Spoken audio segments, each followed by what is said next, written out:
What's going on, everyone? Welcome to the Creature Cast, the official Console Creatures podcast. I'm your host today, Steve Vegvari. As always, I'm joined by my good pal Bobby. How the heck are you on this lovely Thursday afternoon? Is it lovely? Because you can call me Tired Snake, because today I am just tired and uh, Tired we Snake. That's my new code name. Just Tired I Snake. like it. I like it. I'm feeling like the Ben Affleck Dunkin' Yeah, Donuts in hand, cigarette in hand photo. yeah. That's how I'm feeling right now. It's been It quite the feels like week. it's been quite the week, and it's just been Black Friday personified today. Like I finally put a face to that Yeah. holiday, and yeah, Yeah, Black it's Friday cool. came early today for sure. It has been quite the PlayStation week. Um, I mean, we got the highs and the lows of it all. We Oh got the yeah, state of play, which we can talk about, and then I mean, today, as the time we're recording, we went through the hellscape that was the PlayStation 5 Pro pre-order period, the 30th anniversary pre-order debacle, everything like that. I want to talk a little bit about that because I know you, me, as well as Matt from PlayStation Generation, we were hustling and bustling all over the place trying to figure out where all these pre-orders were going up, what time they were going up, and I just want to talk about your experience with it all as well as mine, and what we ended up getting out of it all at the end of the day. Um, so yeah, what were you hoping to pick up today? Were you hoping for the 30th anniversary big blowout, or were you trying to modestly spend some cash today? I feel like I obviously was prepared to blow money, and I feel like Right. that was kind of what everyone's incentive was today, was Yeah. just to blow as much money as possible. I don't think any of us got what we really wanted, but you know what? I got a pro and I got the controller I wanted. So at the end of the day, yes, I feel like I got what I wanted, but wasn't what I truly wanted, Right. which is obviously the bundle. I think we all want the bundle, which is Of course. a really like nice throwback to PlayStation's origins, but it was, you know what? I don't think it was worth the hassle and the stress of today. I don't know why they think they can just, Sony can just limit to 12,000 units worldwide and wipe their hands of it. I mean, it's unnecessarily stressful to you know deal with this, and I just don't feel like it was worth it in the end. But ultimately, like I said, I got what I wanted, Sure. despite going through 1,000 hoops for nothing, and like you know artificial queues, and Virtual queues. Yeah. I feel like a bit of a price gouging going on. I mean, compared to like the PS4 Pro Mm. and the PS5, like I don't know, we all fell into the hype, and I Of understand course. why. Because like I Of know course. we all work in the space, we work in tech, we need this stuff for our jobs. So it's like, okay, well, I kind of need it. Yeah. I'm never opposed to falling into the hype machine. I know I'm always a sucker for good nostalgia, and yeah, you Yeah, put the PlayStation 1 inspired design on a PlayStation 5 Pro, yeah. I'm there. I'm there 100%. I even looked dead in the eyes to the PlayStation 5 Slim. I was like, "No, I don't need you. Go away. I want the Pro," and that's really all I wanted was, yeah, that the dual sense, the stand that came with it, the charging stand, everything, even those like little I would have charging cable liked that. ties, Yeah, like right? I would have rather, like, at least give people a way to buy that stuff. Like I wanted like the Mm, cables, and I wanted the you know that USB C cable looks like the yeah, old controller. Like I yeah, want it's that. very But like, cool. why are you limiting it at this point? Like limit something else. Like include make the system, but like do something else with it. Do like a retro throwback demo disc. Mm. Make some include some like little 3D figures of like the original PlayStation mascots and stuff. Do something different, not just cables. Like really, I don't know. I like the cables. I like the little throwback there, but yeah, no, like you, I only walked away with a base PlayStation 5, and then I got the original DualSense, the 30th anniversary, not the Yeah, DualSense Edge, which I'm okay I'm with satisfied knowing. with it. Like Yeah, I'm satisfied from a consumer standpoint. I mean, obviously, I would have loved to get the PS5 Pro 30th anniversary, but knowing that there's only, like you said, 12,000 of them worldwide. No, that's the kick. No, it's 25,700 or 12,700, and the kicker is there's only 150 in Canada, a Yeah. country of like 35 million people. So far, though. 50, yeah. Well, so far, but like, I mean, that's not really incentivizing me to continue the search, because you, myself, and Matt went through hell today, refreshing, going through 1,000 websites to find one checkout that works, getting stuck at the last page, getting getting confirmation that you hit checkout, and then it bounces you back, and it's like, this is like incredible, incredibly stupid. I'll blame one retailer, and that's Best Buy. That's like Best Buy, the like, culprit. honestly, Best Buy, you've done this for, at this point, like 40 years. Like, how do you not have your marketplace together? I don't know. Considering this is not the first time you've had a big launch.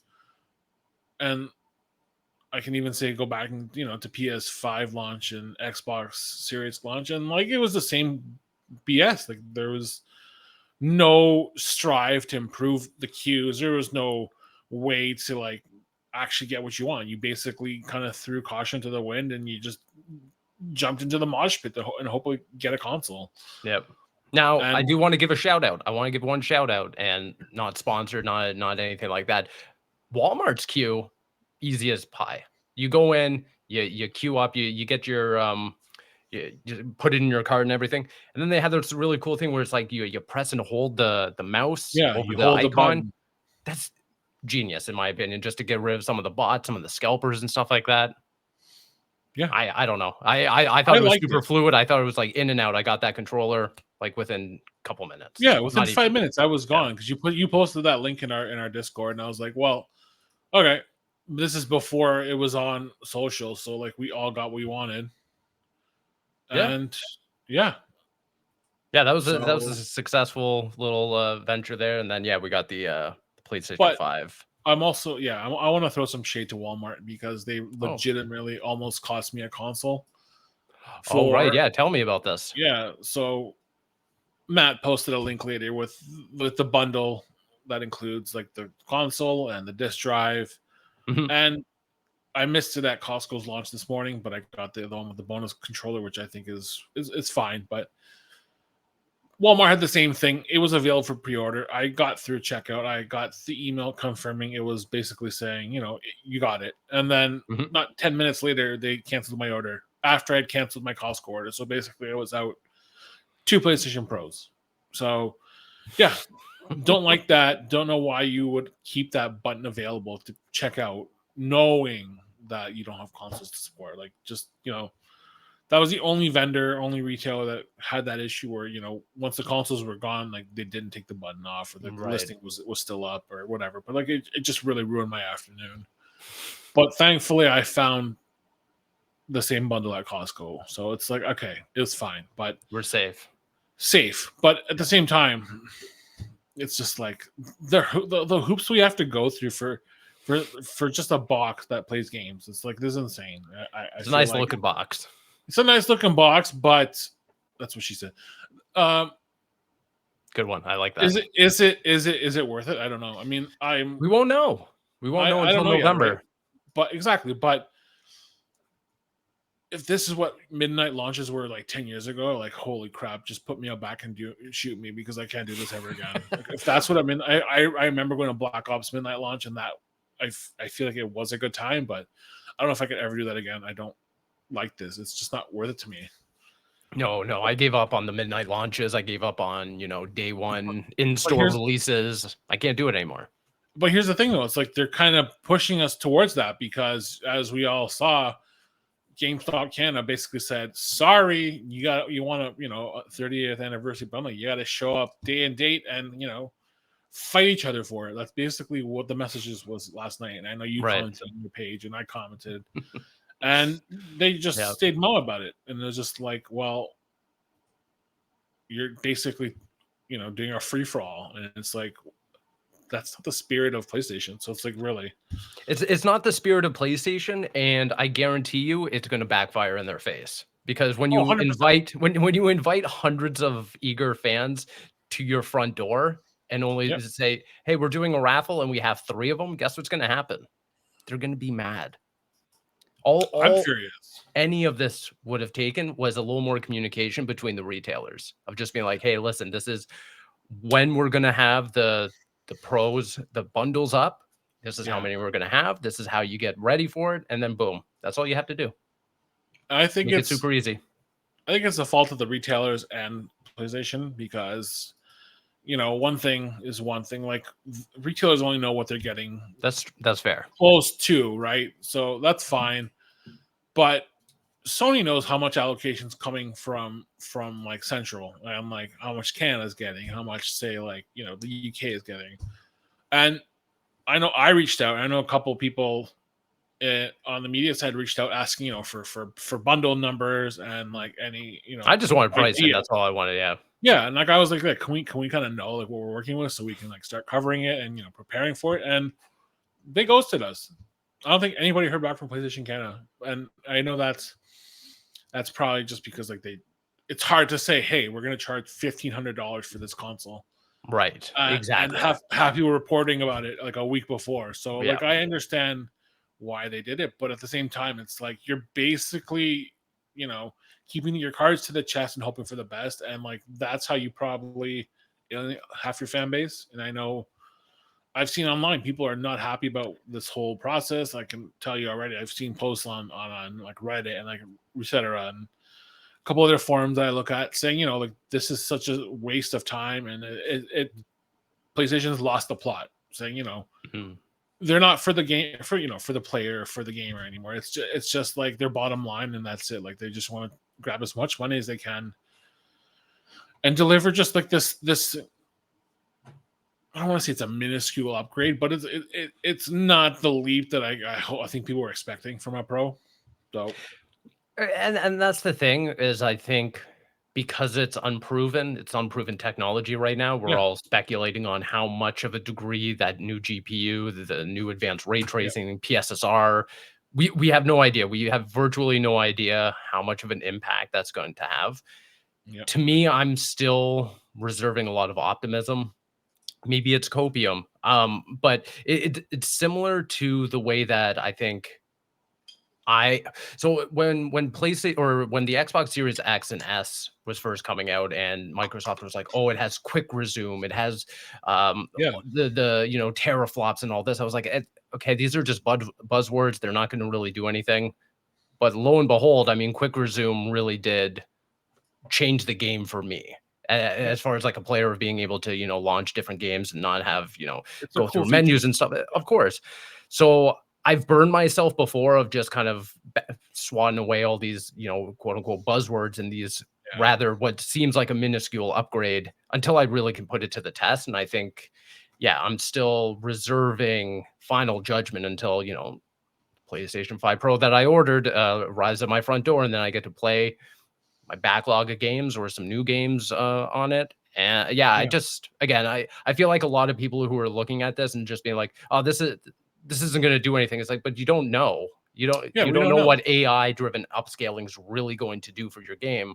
The same way that I think a lot of people were bullish on Nvidia's AI upscaling. It's the same. It's kind of you have to see it to believe it, in my opinion. But Yeah, I do 100%. understand the skepticism, though. Yeah, and like totally fair, but at the same time, it's just like I think the more concerning thing is the way that's been handled, how it's been rolled Sure. out, Yeah. and communicated because there's been none of that. It's just here's a new console. Oh, by the way, here's an anniversary edition. Price? Nope. Sorry, we're not talking about that. Yeah. Why I should talk about price? Like people do not have that kind of money to throw away, and that needs to be considered. Like, I mean, who can just happily throw away in our case like $1,200 on a console? It's rare. It's very rare. People have to save and people have to scrounge and they have to make ends meet before anything that they can do with a console. So I understand there's a premium product. It's made for It like is. the Yep. enthusiast, but at the same time, it's like you're leaving a lot of people behind, and that's kind of what I feel where I feel Sony's lost its plot. It's just like it's Mhm. not for the player anymore. It's for the enthusiast. It's for people who have the money to just throw into the wind like this. And totally fair at the end of the day, but I guess I'm disappointed in that sense. It's just like Mhm. people like us can make it work, but you're also leaving this community behind. You're leaving these people behind, and the ones who want to get it, like they're being left behind because you didn't communicate any of it. So at the end of the day, everyone's kind of losing except for Sony. Yeah, you bring up a good point. Yeah. But again, I do want to avoid confiscating the No, pre-orders of the 30th anniversary versus the stock PS5 Pro that you and it I were just able to get, it because those are yeah. going to be readily available. They're going to get stock updates all throughout now Oh, between in 100%. November and then into the holidays. Like It's it's going to more be, viable to get one today. It's viable, yes. but like when we got our PlayStation 5s, we were in the beginning of a pandemic. Well, exactly. Parts were scarce, and I understand all that, but at the same time, you're artificially creating scarcity now. It's like why are you doing that? Like I feel like if you have a valid reason where you can't get superconductors, you can't get this part, you can't get this, okay, it's limited. Yeah. But you're just doing it now to drum up all this hype and have people like climbing over each other, and um scalpers are just gonna have a field day with this again. And it's just like I thought They we went already through it. have. Yeah. Yeah, like I'm seeing consoles for like $4,000, and I'm like, Yep. I would never pay that. Even if like it was something I truly desired. I'm like, no, I can't. I'm putting my foot down. I cannot justify that. And I think So the most disappointing people are losing part of out. that is people losing out. Obviously, people who are eager to have been in those lines, those virtual queues, getting one of these consoles. But I think the thing that angers me the most is that there will be people who pay the $4,000, the $10,000 in some of these cases, because otherwise scalpers wouldn't be doing this. Yep. And that to me is the most upsetting part. Is like, just let these people spend their money on products that they don't want and let them lose the money. Just don't feed into it. And the next Yeah. time when But Switch they're 2 gonna comes win. out, they're not going to be able to they're not going to be as incentivized to do it again, which I'm I'm so scared for Switch 2. I know. I'm dreading that because we know it's going to be a nightmare to ever find one. But Nintendo was pretty good with their Switch launch, and I feel like I hope they so. anticipated this, and like rumors and like insider reports say like they're kind of aware that this could be an issue, so they've been likely preparing for it. Yep. So I know, who knows if it does happen. Like I'm not going to be surprised, but if it doesn't, more all the power to them, because that basically means like if you want one, it's there, it's available. And I don't Mhm. feel like it's a console that will need to have that inflated scarcity, because it's just like it's a console for everybody. Like I don't feel like the PlayStation's for everybody, the Xbox is not for everybody. I know they kind of market it towards that, but the Switch Mm, is for everybody. So they want that console in everyone's hands. They want it for a better price on the shelves. So it's like, okay, yeah, I feel like when time comes, everyone will have what they want with that console. They'll have one in every home. sure. Yeah. That's a But great point. Yeah, I mean, I think time is on Nintendo's side in terms of preparation and yeah, manufacturing and stuff like that. but yeah, overall, I mean, just looking in on what happened today. I mean, it's hard to say it was a fun day. It was stressful. I mean, obviously we really wanted this console, so like Sure. we had to get it. But yeah, I mean, it It's we're part just of the reminded job, me you it's know? part of the job, and it wasn't a fun part of the job, because the fun part to me, and I know you feel the same, is talking about the tech, talking about what it can Sure. do, Yep. what games work really well with the tech, and like what that means for the average consumer who's really curious, but might not have the money for it right now. So that gives us the bridge to say like, hey, you guys want to know, here's what we thought, here's how we did it, here's how we think the tech will be good for you.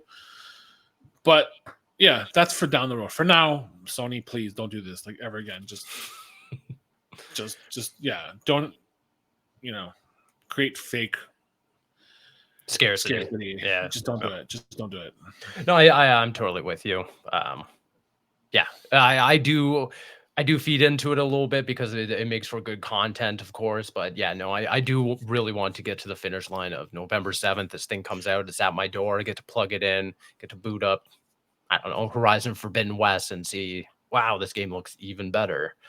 Or Spider-Man 2. Like, yeah, those are the conversations I really Yeah, like cannot I'm wait looking for. forward to finally seeing that. And one of the big games that have been shown off is FF7 Rebirth because Yes. it launched. It was a really really rough launch to kick off because it was like a really soft image and there was just a lot of issues with the visuals. If all goes well, and this is the console that will Yeah. prop this game up to be the gem it truly is. I mean, I'm all for it. That's the game I think this is probably will cause me to finally get the platinum for it because Mm, I'd be excited to revisit it and seeing it at 60 frames or even if I get it to like 90 and it'll just look stunning at like whatever resolution. sure. I feel like at that with this tech, like it will give people that little bump that they've been waiting for graphic fidelity, and just deliver what I feel like the PlayStation should have always been, maybe. But Mhm. Yeah, no, that's no, neither here nor there. I totally agree. That and Jedi Survivor are the 2 games that I constantly go back to, and I'm like, you guys Yeah, really just kind of missed the mark in terms of both the performance aspect and the fidelity of what, PlayStation 5 or really yeah, this entire console generation should be about.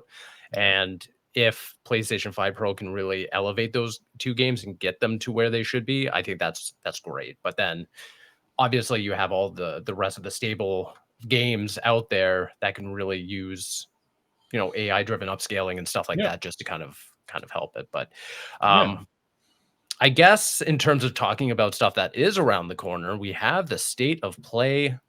It finally happened, Bobby. yeah. I don't know. I let's just. I'll start with this. Like, Yeah. if I could rate it, I feel like it was a good B minus. It wasn't until maybe halfway there was the Lunar Remastered Collection that kind of perked me up, and I was like, "This is Okay. great." I don't know if you ever played the Lunar games, but they're Nope. like some of the most iconic, classical JRPGs of all time. Okay. They're over 30 years old, and like they're still two of the best games I've ever played. And like Hmm. having a new generation play that's great. But Ghost of Yōtei is kind of what kind of Oh, saved it because oh my anything goodness. between anything before that and between Lunar, like I really had no interest in. Got It it. was kind of stuff we've all seen, but I mean, the state of play was not what I expected. I think I want to leave with that. It just wasn't the PlayStation Showcase. Maybe I think that's kind of Sure. what everyone's always expecting Of because course. that's kind of Especially what around this time of year, you're expecting that exactly. big one. And yeah, I feel like a solid B minus for me. If I had to rate it, I mean, just for what it was. I mean, there were some good things, but overall just not enough for me to just say like, hey, this is why I want to keep playing on PlayStation. Mm. But I'm yeah, I'm a little bit higher. I would probably give it like a B plus, an A minus. I mean, Ghost of Yotai. Is it Yotai or Yotei? I go Yōtei, I guess. I Yotai. mean, we Yotei? can be fact checked or Yoti? corrected. Yoti? I I feel like don't it's Yōtei, Yotai. but Okay.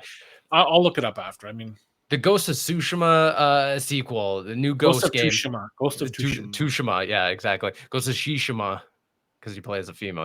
Tsushima. Yeah, Shishima. yeah, Anyways, the new Ghost game, it does a lot of heavy lifting for this state of play, obviously. yeah, But that being said, I was shocked by how many games were coming through at such a rapid clip that I'm like, oh, I'm playing my PlayStation VR 2 in the near future. Like I'm dusting this thing off and I'm expecting to be using this a lot, whether it's, the Midnight Walk, which looks yeah, yeah, phenomenal. yeah. That That that did look game good. popped off so hard for me. I think that's going to be a really great one. Metro Yeah, Awakening. I'm a huge Metro fan, so being able to jump into that, and then the Hitman World of Assassination. yeah, That I mean, I know it's going to be just loony. It's going to be janky. It's going to be just off the walls. But that game has so much content in it that adapting it for PSVR 2 is going to be it's just going to be it's such a yeah. game changer for me in terms of extracting value out of this headset. So out of those 3 games, I was already like, okay, this is pretty cool. I was not expecting outside of Metro Awakening all that many high profile anticipatory games for PlayStation Yeah. VR. So that obviously brought it a little ahead. I mean, Astrobot, the speedrunner challenges, we already knew that Yeah, those we were knew it coming, was coming. Yeah. but then getting confirmation that, yeah, we're getting Helldivers 2, we're getting Eve from Stellar Blade. That's cool. I think those are safe additions to Yeah. the bot roster. Yeah, like overall, I think that was a good way to kick it off. I'm just going through the list. So there were a couple of games that did look good, but like I don't know if they were like Hell is Us. Like it's looks cool. Sure. It looks like another Souls like, but at Yep. the same time, I don't know. There's just too many of these at this point. Like I need something that differentiates itself, like Lies of P, where it stands out. It's not just a Souls like. It's a Souls like with like the actual cohesive story. And Right. I don't know. Metro Awakening. I need to go back and play the third one. I think I don't even know what happened. I love the Metro series. I never finished it, obviously, but Metro Awakening does look cool. But I mean, at the same time, it's like VR. I feel like it's become the afterthought for them, for Sony. So Sure. I'm interested, but like, what is it going to be? Worth lugging it out of behind me and like charging it, and like I haven't turned it on in a couple months, and it's like, Yeah. No, that's but totally fair.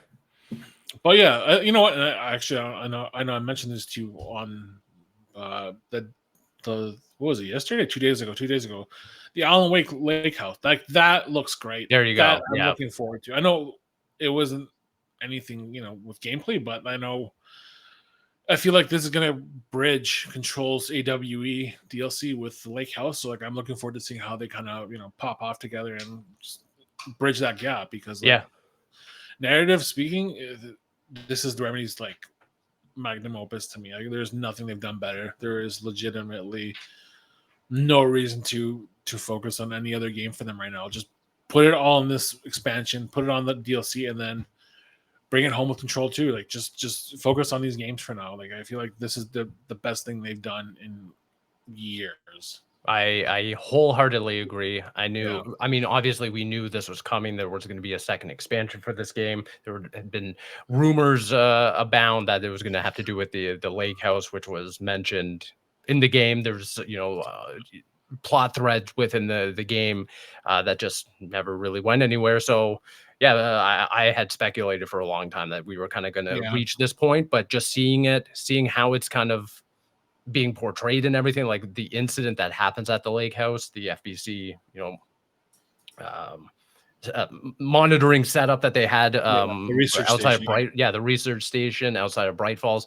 I'm all in for this. I cannot wait. And I was a little, I don't know, taken aback, but that it just says October and not Yeah. a firm date. It's like we are a week from We're October, we're, so we're a week like, from October. So I mean, I feel like between now and whatever date they choose, there's going to be another kind of like maybe like a show, like a live stream or something. mhm, That'll give you the finite date. I feel like maybe Xbox has another showcase, like just something like third party. Hey, here's a sure. couple games coming. Here's the Yeah. date. It could be But that. yeah, They could also be looking towards, hey, we're going to do this around the 1 year anniversary of the game on which is October coming up actually. 27th. Yeah. Yeah. So I feel like that's probably closer to what they're expecting. But Right. you know what? Yeah, I'm all for it. Like honestly, I will drop everything I'm doing to play that, because I feel like I played it a lot later in its lifespan than you guys did, so it wasn't my game of the year just because I was later. But Yeah. if I had played it when it came out, I think it would have been my game of the year, because it honestly is unlike anything I've played in the last couple of years. It's still the most like recommended game I tell everyone to play if they haven't played it. It's Alan Wake 2. It is just, it's not a game. It's just like this living experience you go through. It is.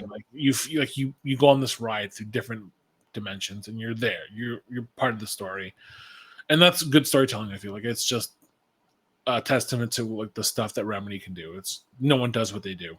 No, exactly. And yeah, I mean, hell, I just got an Alan Yeah. Wake 2 tattoo. So So there you go. if you want anyone to tell you Anyone. to tell you if I think it's a good game, well, I think it's pretty Yeah, obvious at this point. it's a damn good game. So Yeah.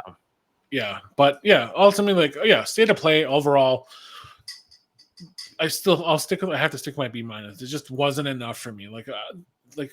The fact that Horizon Dawn got a remaster. Like, I know we knew it was coming, but like just Mhm. knowing that, and it didn't need it. I don't feel like it needed that remaster. Like, it's relatively newish. It's not even a decade old. It's like 7 years at this point. Like, it's not old. I mean, it still plays well.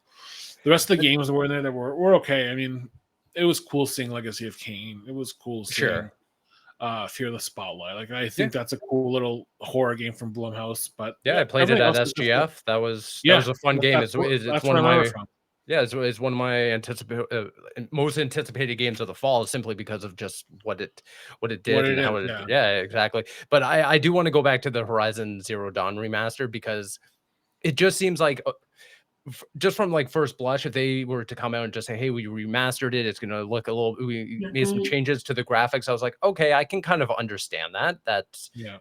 it seems unneeded, but I can understand why you would do that." But then they went and said, "Oh, we just re-recorded audio." I was like, "Okay, but why?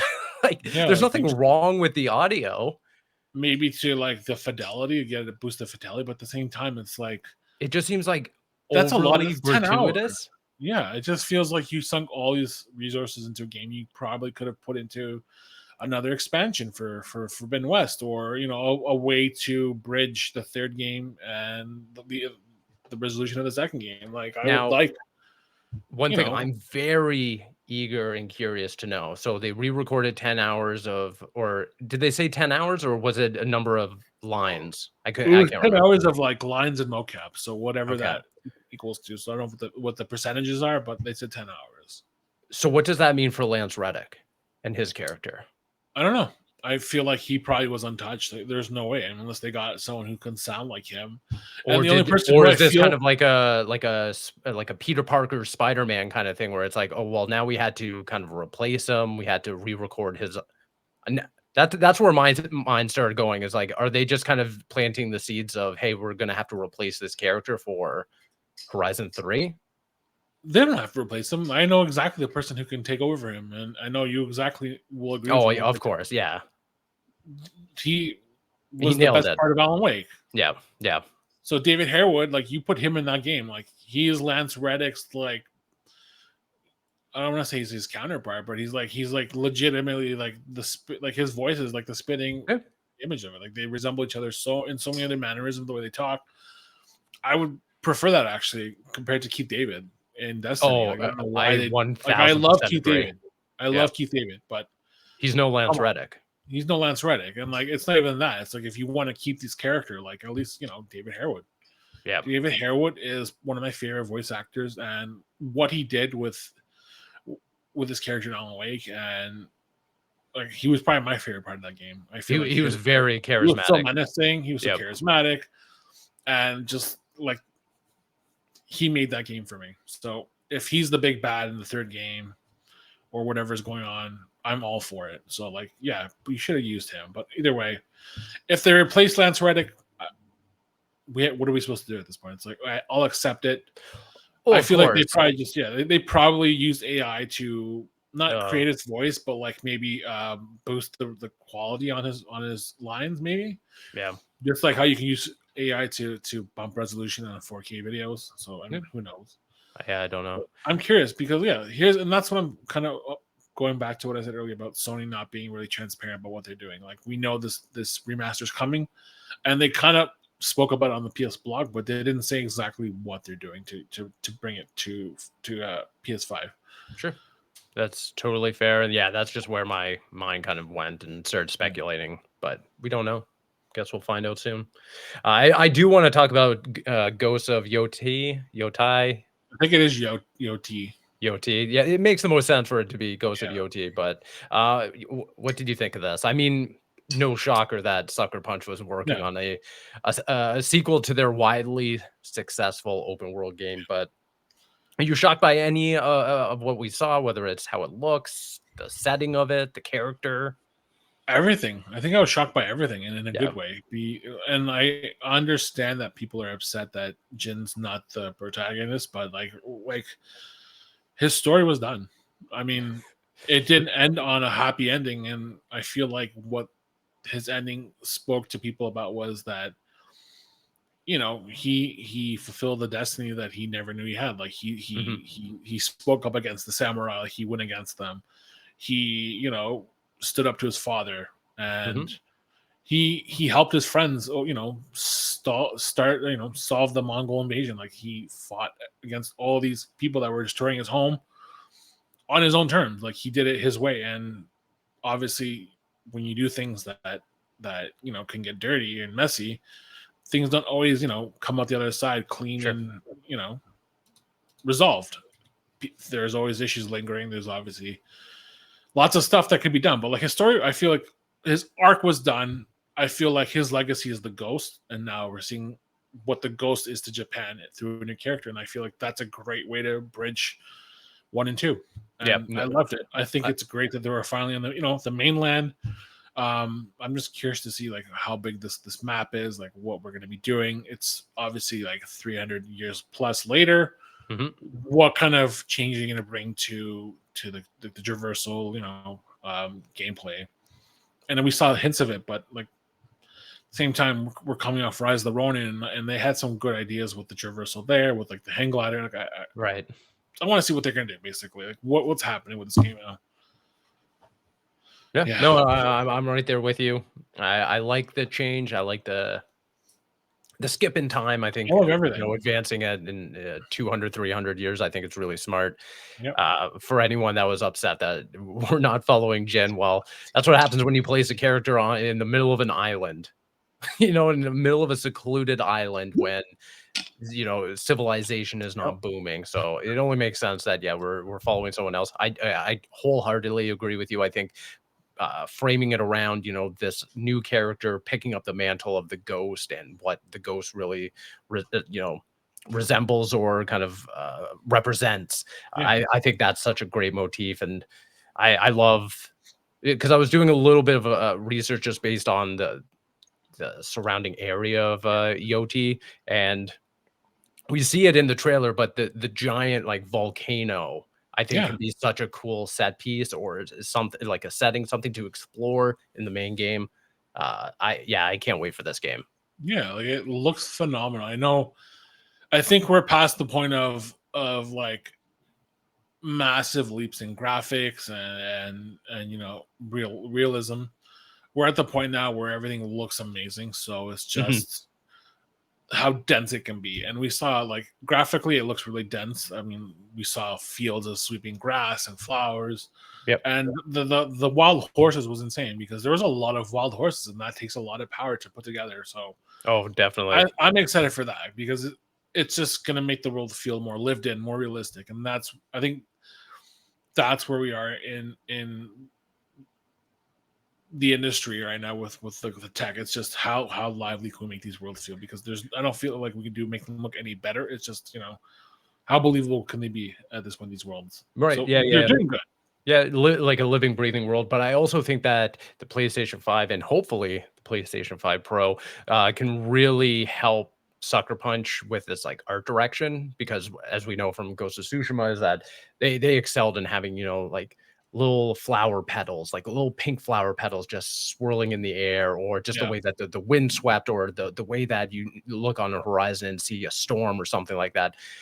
We're seeing a very different color palette in Ghost of Yōtei, and that's something I'm really yeah, interested in is how dense those small little moments can be of, you know, you're yeah, walking through a field or something like that and just seeing the blades of grass move and kind of like those more like somber moments rather than yeah, existing in like a giant sprawling open city. I just want to kind of once again explore this world in kind of yeah. like a free form fashion.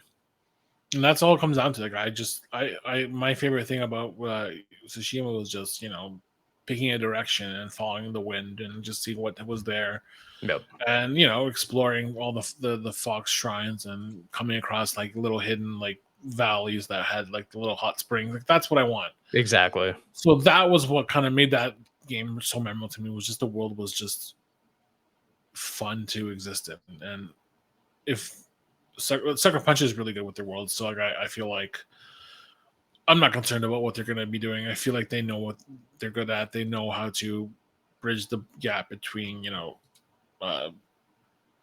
moving art to a gameplay. So like they know how to create both and deliver it into one Yep. memorable experience. So I am all for that. I think the only thing I can say I'm disappointed about is, and I feel like a lot of people will agree with me, is where is the next Infamous game? Like I would kill for a new game on this tech because like Yeah. it just feels like Sucker Punch left Infamous behind, and I feel like as much as I love the Ghost series now, Sony should give them the additional manpower to just double dip and create both these games together. I just feel like like it's been 10 years since we got Second Sons, and like I absolutely love Second Sons. I Me think too. like my favorite game in the series.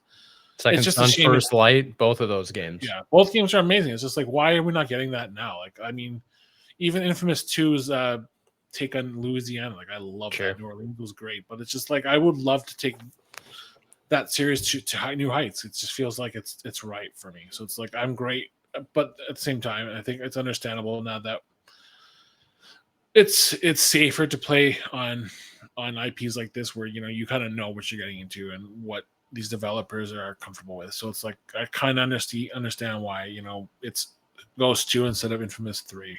Well, I think it's also the fact that Infamous would be existing in a market where Insomniac's making Spider-Man, it's making Wolverine, it's doing all this stuff. And it's like, 100%. But does Sony really want to double dip on superhero games this much, or do they kind of just want to leave Insomniac in their own little development house and do it themselves versus fair. saturate their own market? I don't know. I just feel like there is room for both because Of course, so do I. Right? I totally agree, and especially in this world where you want IPs that are franchisable and stuff like that. I know that there was that further than rumor that the John Wick director was going to do a Ghost of Tsushima movie, and I think that's great and everything, but that's not franchisable in the way that Infamous could be. Infamous can be a movie, it can be a comic, it can be toys, it can be a series, it can be everything, and animated. Yeah, it could be the next Invincible. To be honest with you, exactly. Honestly, yep. Like honestly, I don't know why Sony's not. I know they really like their live action, but I mean, I would love to see like a not even a weekly, maybe like a bi-weekly episode drop of like a Ratchet and Clank series on Amazon, or just something weird, like something super weird from their past. Like I think Spiral would be a great show. And I agree. And I know that's not a PlayStation things, but like I mean, PlayStation has PlayStation Productions. They can help finance it, put it out, or if we really want to do something crazy, Parappa. I would kill for a Parappa. That's pretty great. I mean, Astrobot at this point. Astrobot really would be great. But yeah, I mean, there's all these avenues that I know that there's always available. It's just the certainty of sequels is just it's kind of ruining creativity these days, I feel like. But that's neither here nor there. Overall, we're talking about Tsushima 2. I'm all for it. I feel like it's a great bridge to really give people a reason to buy the PS5 Pro. It'll look insane on that console. Oh my god, I can't wait. Wait. I'm super psyched about it. Like I feel like that's kind of the one big thing I want to play outside of FF7 Rebirth is Tsushima 2. Yep. I agree. Yeah. Overall, cool stuff. I mean, going back to the state of play, I really hope we get a showcase by December. I doubt we will, but I mean, I feel like we kind of need to know what else Sony's working on. I know we know now, Concord's gone.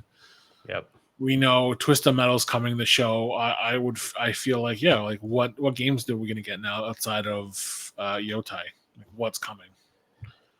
Yeah. No, 100%. I think PlayStation needs to start talking about next year just a little bit more. I mean, I think Ghost definitely kind of moved the needle on that. But yeah, I want to know where's Wolverine? Where's Fair Games? And where's Venom? Well, where is Venom? Yeah, exactly. Where's Tony Todd? What's he doing? Yeah, like honestly, I know that that was unceremoniously leaked, but I mean, that would have been a great little gap year game, like Miles Morales was for Spider-Man 2. Yeah, So it's like put that out, put out Wolverine, and then obviously they're gonna do Spider-Man 3. So yeah, like that's something I'm looking forward to. I know it's already been a year plus that we got Spider-Man, so it's like I what's happening? sure. Yeah. But yeah, Yeah. Overall, decent state of play. I liked it. I liked the updates there. But as we start wrapping up this episode, Bobby, was there any games you wanted to talk about? Because I have one. I know you've been playing a game that Yes. I have been trying to get into. I don't know, it hasn't clicked for me, so I don't know what's going on. Maybe my attention span is really bad. I feel like I need to double down and invest some time with it because like it's just a game I feel like I has a really good street cred. Everyone that I've spoken to is good at word of mouth, but maybe it's just I don't get card games. So you're gonna have to explain to me why I have to play this game. Sure. Yeah. No, I can explain it very easily. The game in question is Yeah. Balatro, whatever you want to call it. I think it's Balatro. But anyways, it's a Canadian-made game. Made by a solo developer known as Local Funk. The game came out way earlier this year, I think around February, or across all the major platforms, and then it came to Mac OS later on. But just this past, actually, today, the day that we're recording this, the 26th, it's now available on iOS and Android. And virtually now it's playable on any platform you can really think about. But yeah, I was just kind of toying around with it on my iPhone now, and it wonderfully, comes over and is ported over to be in the palm of your hand. I think it's an easy kind of split between poker and roguelites, two games that don't always click for me. I'm not huge into poker, to be totally honest, and roguelites I'm very hit and miss on. I can take it or leave it, but a lot of the times I'm just kind of like, okay, it's not the game of my, or not the genre that I kind of seek out. But there's something about this game that I think has such a simplistic and Right. gratifying gameplay loop that essentially what you have to do is you're going through like different rounds here, different what they call blinds leading up to a boss blind, and Right. each one has kind of like a score threshold that you have to play traditional poker hands on to get higher chipset, and then higher multipliers on, and kind of just expand on that, each one getting increasingly more difficult, leading into a boss blind which throws in extra challenges in, whether or not it's like, oh, you can't play any diamond cards, or all your Right. points are going to be halved. So there's that base game there, and then becomes the meta Right. game, which in between every single round you go back to the shop using in-game money that you accumulate between rounds, and then you buy joker cards, you buy these tarot cards which buff Mhm. your existing cards in your deck. You add in standard like booster cards as well to increase the size of your deck. And really all you're trying to do is then increase the amount of like chips that each card that Right. you play does, and then the multiplier. Um, and your jokers can radically change because it's a roguelite. You never know what jokers you're going to get each round. You're never going to know the rarity of the jokers. You're never going to know really what you're kind of stepping into every time you go to the shop, or even like the challenges the boss blinds provide and everything. But Right. I do think that it's just kind of, it seems overwhelming the first kind of a couple times that you start playing. But you kind of get acclimated to the rules, the mind frame of how you play, whether you're playing a flush Right. versus if you want to level up your two pairs and stuff like that. And really, yeah, it once it clicks, it really does click. And on Xbox, I think I've put in easily at this point like 60 hours, and then on Jeez. iOS I've put in probably like an hour or two, just kind of toying around with it. I'm really impressed by the fact that it just kind of adopts, the controller control scheme, and then brings it over just to touch. So you're just kind of like throwing up your cards just by dragging and drop. There's a nice little haptic. It Yeah. really uses the iOS haptics nicely and stuff like that. But yeah. I mean, if you are looking into it, but you don't want, maybe you just want to dip your toe in, it is on Apple Arcade starting today. So you can just sign up for the subscription, or if you're already subscribed, try it out. I highly recommend it. And that's not even just me saying it because we're Canadian, and I love supporting Canadian developers, but I think it is just truly um, Yeah. a fascinating and just great game, a great twist on poker, because like it's so interesting that out of everything, when you see like how, I don't know, how shady a lot of like now, stake.com and stuff like that, where they kind of predicate on selling uh, gambling to younger people, especially within the streaming and gaming Right. communities and stuff like that. It's so interesting to see a game come out that's specifically revolve around poker, and there's no microtransactions, there's no gouging players, there's no real gambling in it. It's just a game that revolves around poker and gambling. It's just, I think from just that perspective, the game's Right. fascinating. No, that's what I kind of picked up from when I was playing. Like I do feel like it, for one, it actually teaches you poker. So like if you don't know how to play poker, this is a great way to learn the ins and outs of poker. But it also gamifies it in a way that makes it a really fun game. So I mean, like it's like a two birds one stone in that sense. So like I mean, that's always been my thing. I was never a poker player, but I feel like Balatro is a good entry into it because it's not just you know a poker game. It's a game where you got to use all these power ups and tools to just get ahead. And like I feel like that's a good introduction to a game that's very like straightforward. I mean, it kind of bridges the gap. I feel, but I Yeah, mean that's why I feel like it's a good entry point for a lot of people. And like you said, it's a small indie developer, and they're Canadian. So like really, if you play this game, you're supporting, you know, the Canadian gaming industry in a big way, right? But I'm gonna get it on my phone. I know I have it on my Steam Deck. I actually bought it twice. I've never finished it, so I'm gonna get it on my phone. Maybe that will probably help me get invested into it. But I did like what I played, and I read your article today, and that kind of just gave me the incentive to be like, well, it's probably time because it's not like a big time sink. You can play like 10-15 minutes at a time, I feel, and you can just kind of go move on to whatever you're doing. I feel like I need a game where I have that small time frame of just being like, hey, I need 10-15 minutes to myself. that's Here's it. Yep. how I can play. Yep. And there's not many games that like anymore. Now it's heavily gotcha, and those are predatory to me. I can't, justify playing those games anymore. It's just like they're not fun. It's more like here's how much money are you willing to spend to have the fun. So it's like if you're telling me there's no microtransactions, it's just part of the whole overall package as part of the game. That's great. Like I feel like it's a good time to play Balatro if it wasn't before, because I know you were heavy in it last year.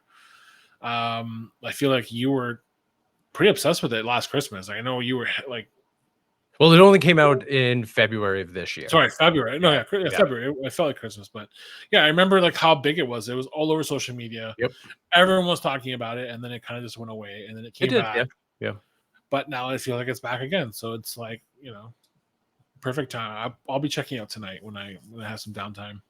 Yeah, definitely. And the other thing that I think is worth mentioning is that it does a really great job of auto saving. So even if you Oh, are just like beautiful. standing in line at the grocery store and you're like, I have literally 30 seconds, I'm going to play two hands, close the app. Yeah. Even if you like hard close it, it saves your progress of the moment that you come back, you're right back to where you were. And I think that out of everything is just a really great incentive to pick it up and play whenever you Yeah. possibly can. That's perfect because that's exactly what I feel like I need on my phone. So yeah, I'll be definitely checking it out today. But yeah, Nice. other than that, I don't know if you've been playing anything else. I know. No. Yeah, I mean I don't want to say it's a downtime for the industry because there's always 1,000 games on the go. I have some stuff I would love to talk about, and I feel like we probably have a couple more weeks before I can do that. But like the only thing I've been really kind of invested in right now is just Call of Duty, Nice. and just counting the days down to Black Ops 6 because like I feel really good Oh my about going. goodness. I I feel can't so wait. good about this. Yeah, I know. I feel really good about BO6 because like I mean it feels like a huge change from Modern Warfare 3. I'm playing Modern Warfare 3 now, and like I'm struggling to connect with it like I did before because like I had that little taste of Black Ops 6, Black and Ops. Yep. it was just so finely tuned. It was the best Call of Duty I've played since I feel Geez, I don't know. I feel like at least Infinity Warfare. Like, I know people didn't like that game, but they handled pretty well. Even farther back, maybe Black Ops 3, 4, Interesting. maybe. It's been a Yeah. while. I feel like a game just really called to me, and like I know they're two vastly different games, but like I mean, I'm just counting down the games. I want to play this game. I feel like it's gonna be a huge return to form for the series after last year's. I don't know. Is that even a campaign? I'm going to call it a campaign. It was just Not like really. it was like a.